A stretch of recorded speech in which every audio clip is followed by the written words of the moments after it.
Vai jūs esat kādreiz aizdomājušies, kā izskatās jūsu enerģijas lauks, kā izskatās mīlestības enerģija, kā mainamies mēs, kad mīlestības enerģija ieplūst mūsos? Mīlestība, tik pazīstama un tāpat laikā sveša.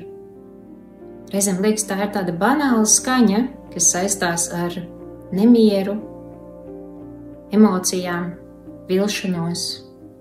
Kā tas ir mīlēt un palikt pašai? Kas ir sirds patiesā mīlestība? Kā tas ir starot mīlestību un just to pretī? Ja arī jūs nodarbina šie jautājumi, tad es vēlos uz tiem paskatīties ar jums kopā.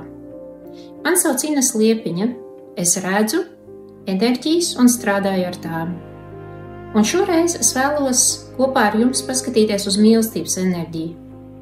Paskatīties ar manām acīm.